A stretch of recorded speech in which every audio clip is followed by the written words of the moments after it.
Let me try and tie together what I think is some pretty extraordinary testimony here to really get to what is going on here. The political aspect of the fraud, of making people dependent on government to keep one political party in power.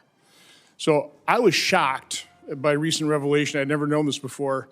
The St. Louis Federal Reserve actually tracks the assets of non-governmental organizations, NGOs. $14.1 trillion is the latest estimate. $14.1 trillion. Now, let me, because we don't have enough time to go through this whole thing, but during the open borders of the Biden administration, we heard repeatedly that there were NGOs operating in the Darien Gap, facilitating and welcoming people that they then funneled up into America, millions of people coming to this country illegally. Generally oftentimes being funneled into blue states, into sanctuary cities, sanctuary states. Now, Mr. Bruner, what you're talking about is these groups being funded by groups like Soros and Arabella to what? To stabilize our political situation? To turn America into one-party state? I mean, tell me what your testimony is all about here. Yeah, thank you, Senator. That's exactly right. I mean, it's to create political benefit by bringing in. So in the case of California, there are estimates that range to up to 13 representatives just through apportionment, not even taking into consideration voter fraud and illegal migrants who make it onto the voter rolls, which we know happens. Just through apportionment, you're talking about 13 members in the House who shouldn't be there if it weren't for all of these millions of migrants under Biden. So that's one, that's a political benefit. The ranking member made a statement that people are furious about what we're seeing in Minneapolis. You know what they're not furious about is where ICE is doing what ICE has always done under the Obama administration, under the Clinton administration, under the Biden administration, where they actually enforce our laws and they get cooperation from state and local governments. Okay, literally, Trump is behind deportations and removals and returns from Clinton, Obama, and Biden. But all of a sudden now, the public is furious. Why? Is it because NGOs are funding the 30,000 trained observers, I'd call them activists, who are, some of them are actually shooting at ICE officers, right? They're ramming their vehicles into their vehicles. They throw rocks at them. One of them actually showed up with a semi-automatic pistol with multiple clips of ammunition, correct? So ICE officers are obviously on hair trigger alert. And these government officials, is this correct, Senator Corn, that your lieutenant governor was managing the Signal chat site that was following ICE enforcement actions and deploying their observers to the scene? We haven't been able to verify that the lieutenant governor has, but she's overtly made those statements, as our governor has. Get out there and go interfere and block them. One representative, Tapke, has been in those chats and actively promoting them. So those groups, those officials that are training these observers and then encourage them to put themselves into harm's way, right? To obstruct law enforcement. Who's really responsible for the fact that they got hurt? Again, I would never encourage my supporters to go obstruct justice. Yeah. Put yourself in harm's way. I won't go there. But we need to understand exactly what's happening in this country. This didn't just happen. These protests just didn't spring up. Now, some of the protesters may be coming out and you listen to the appeals of the governor say, go record this. But these people are trained, correct, Mr. Bruner? Yes, Senator. Trained and encouraged to do this. Mr. Telkov, you said that you've calculated the fraud about $1 trillion a year. Yes, sir. What metric do you use? Because I want to go to those sources. I want to figure this out because that's probably a low estimate as well. Yeah, well, we have unique access because of our position. So it's looking at mule networks, identity theft rings, foreign IP infrastructure. And here's the worst part, especially in government, seeing the same identity used in all 50 states and not being able to do anything about it. So again, I want, if you're willing to, questions for record, I'd like you to provide those sources of that data. I'd love to see how you've mapped out the funding of these organizations.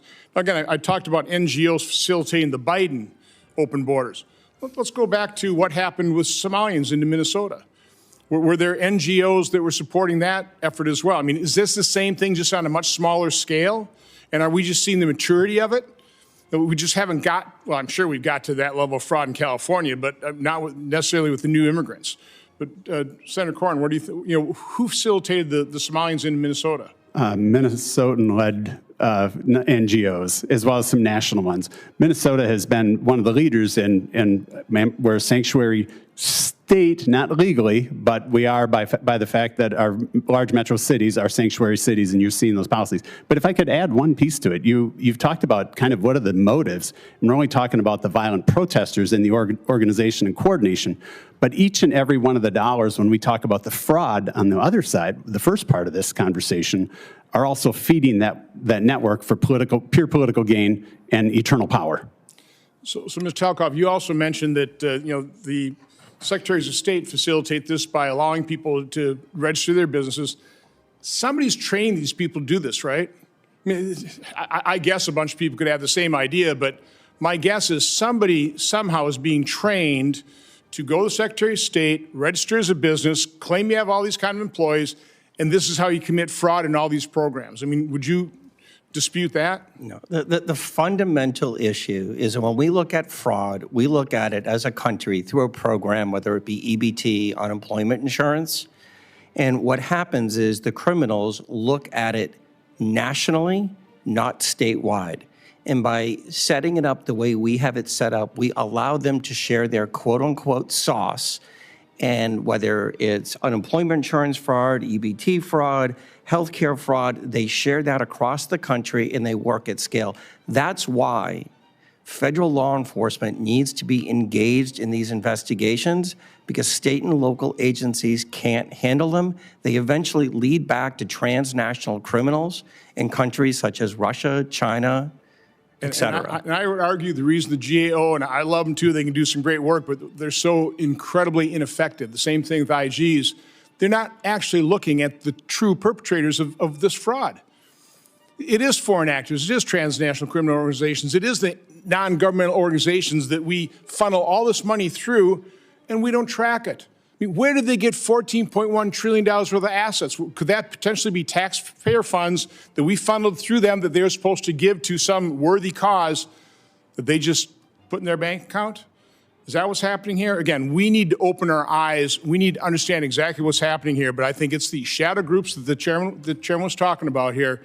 They need to be fully investigated, and we need to understand exactly what's happening. This is far more than a couple one-offs or an outrageous example of Minnesota. This is endemic. This is persistent, and this is costing American taxpayers probably at least $1 trillion out of the $7 trillion we overspend every year. Thank you, Mr. Chairman. I want to go back to NGOs. My assumption is NGOs are nonprofits, correct? Are there any for-profit NGOs? That is correct, Senator.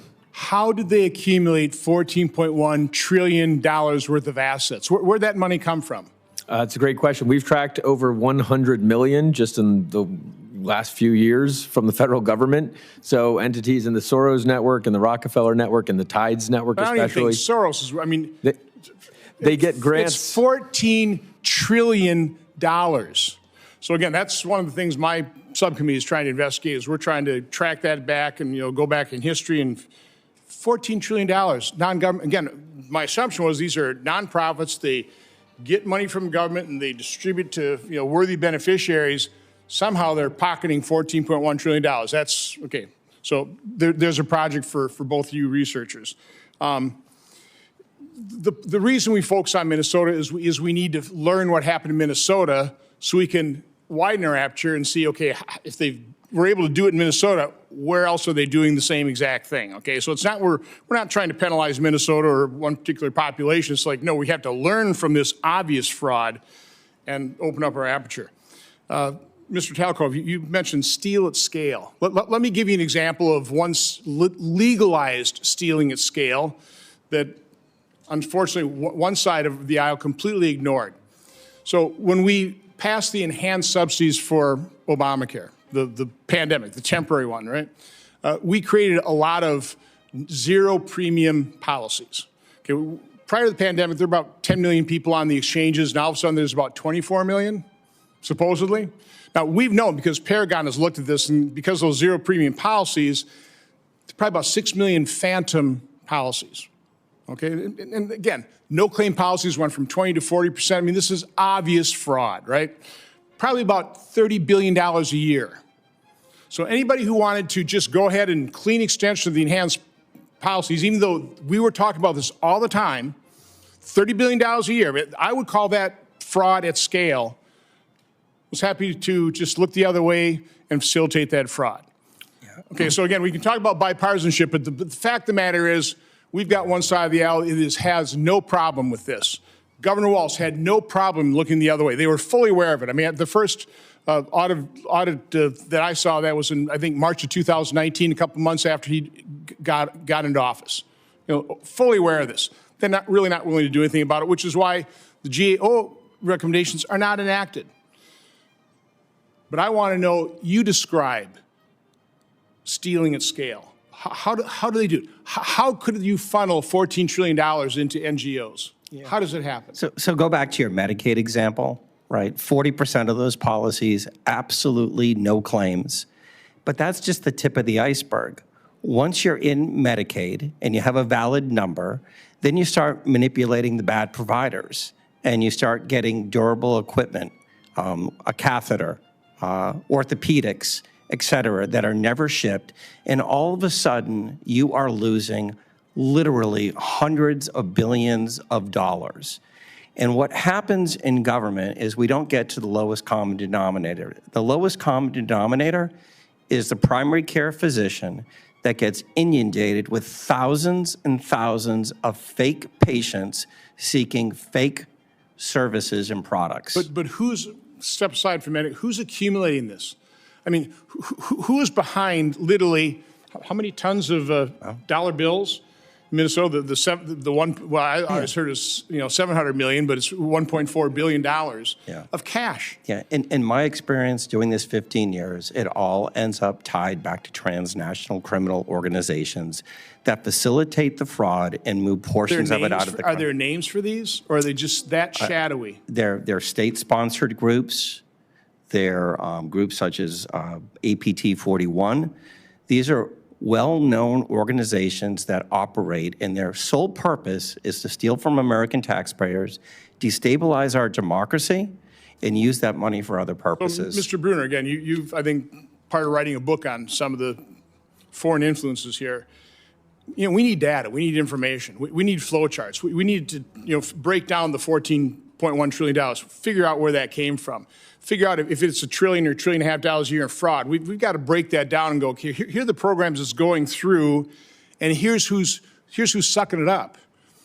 Because again, there's some fraud of people getting benefits that they don't deserve. Okay, that's small scale fraud. You're talking about fraud at scale that's being funneling money into, I don't know, El Shabaab, whatever terrorist organization. Maybe some of that $7 or $1.4 billion worth of cash that went out of Minneapolis. How do we get to the bottom of this? How much research has already been done?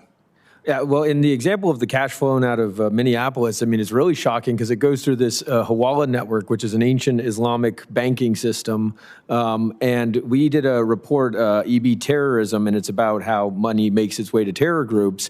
I mean, the figures we've talked about today, think about how much 9/11 cost. The investigation shows around $450,000. Many of the hijackers were on benefits with that. The Boston bombing, it's a pressure cooker. I mean, a couple $100, or they were on benefits. Same thing with New Orleans, the truck driver. I mean, $19.99 a day from U-Haul. So the amount of money that we're seeing go out, it needs to stop because of the amount of damage it could potentially do. Regarding the $14.1 trillion, we'll track it, but these are endowments. I mean, it's legal to hold, the buildings and the things like that. But there's so much money, it's hard for a human to comprehend $14 trillion in assets. Okay. Well, again, this is incredibly important. Again, this is way more than fraud by individuals. These are organizations organizing this. And again, I would argue for political purpose, right? Because you go back to Minneapolis, those protests, those people just spraying out of their houses and something. No, this was highly organized. Now, I don't know, was it literally organized to turn people's attention away from the massive fraud? I know people made claims. I don't know. But all I know is the only reason Americans are furious at ICE right now is because that was ginned up. Those activists were trained to put themselves in harm's way. They got a couple martyrs. It's been incredibly effective, but it's incredibly corrosive on our body politic. Thank you, Mr. Chairman.